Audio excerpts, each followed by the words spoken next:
मैं इस अलादीन के चिराग को किसी को क्यों दूं भला। चोर खुशी खुशी बक्सा लेकर घर चला गया। अब तो चोर घर आकर उस बक्से को लेकर एक कमरे में पहुंचा। वहाँ फटाफट उसने बक्सा खोला, एक माचिस की तिली जलाई और कहा, जादुई आईने। अचानक आईने में तेज रोशनी हुई। वो डर कर पीछे हट गया। उसकी तो सांसें ही रुक गई हो जैसे। सामने का नजारा देख के वो डर के मारे कांपने लगा। एक लड़की उसके सामने आई। रूह कांपने वाली आकृति थी उसकी। वो बोली, बोलो क्या चाहिए तुम्हें? मैं तुम्हारी हर ख्वाहिश पूरी करूंगी, पर एक शर्त है। जो तुम मांगोगे उसकी कीमत किसी और को चुकानी पड़ेगी। ले लेना, पर फिलहाल मुझे पैसे चाहिए। मुझे करोड़पति बना दो। पिशाचनी ने अट्टहास किया।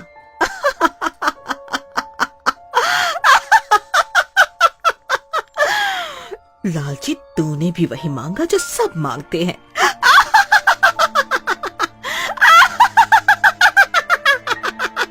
अचानक उस कमरे में पैसों की बारिश शुरू हो गई। चोर तो जैसे खुशी से पागल हो गया। पर तुमने इतने सारे पैसे लाए कहाँ से?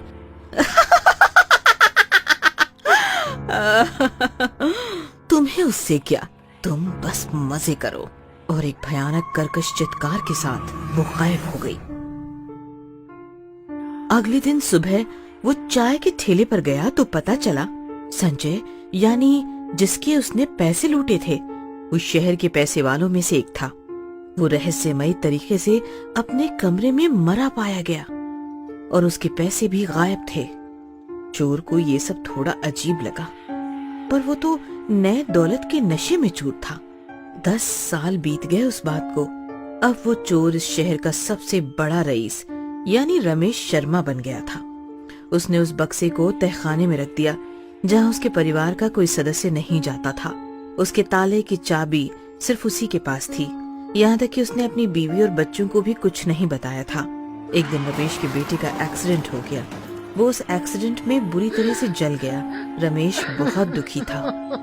उसे उस बक्से की याद आई। वो तहखाने में गया, बक्सा खोला, माचिस जलाई और बोला, जादुई आईने।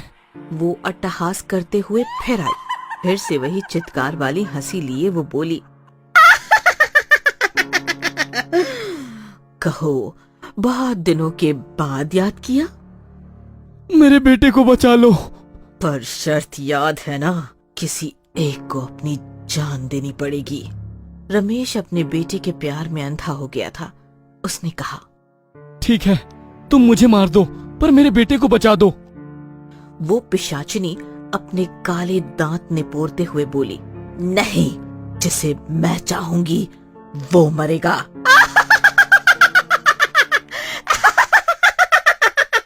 फिर रमेश को आईने में दिखा, सामने वाले पड़ोसी का बेटा जल गया था।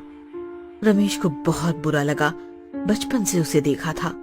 रमेश ने कहा, अब मैं कभी तुम्हारे पास नहीं आऊंगा। पिशाचिनी बोली, इंसान लालची होता है, तुम फिर आओगे। कुछ समय सब ठीक चल रहा था। अचानक एक दिन रमेश की बीवी को दिल का दौरा पड़ा। डॉक्टर ने जवाब दे दिया कि ये नहीं बचेगी। रमेश बहुत परेशान था। रमेश की बीवी रोने लगी कि वो अपने वारिस का मुंह भी नहीं देख पाई। रमेश ने फिर से उस आईने के पास जाने के बारे में सोचा। ये आखिरी बार है, उसके बाद उस बक्से को मैं किसी और को दे दूंगा। पिशाचिनी फिर उस बक्से के आईने में आई और अट्टहास करते हुए बोली,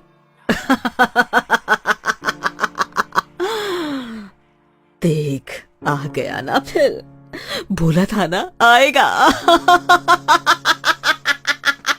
आएगा, आ गया तू। बोल, अब क्या चाहिए? मेरी बीबी को दिल का दौरा पड़ा है, उसने वारिस का मुंह भी नहीं देखा।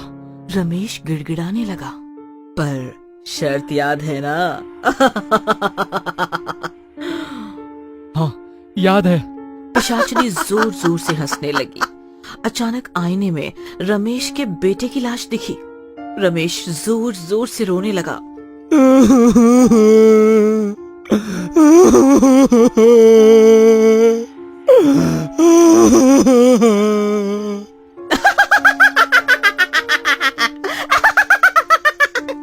क्यों इस बार दुख कुछ ज्यादा हुआ?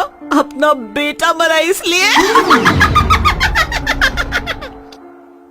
रमेश वो बक्सा उठाकर फेंकने ही वाला था, तभी आवाज आई, खबरदार, ऐसा करना भी मत, सारा परिवार तबाह हो जाएगा तुम्हारा।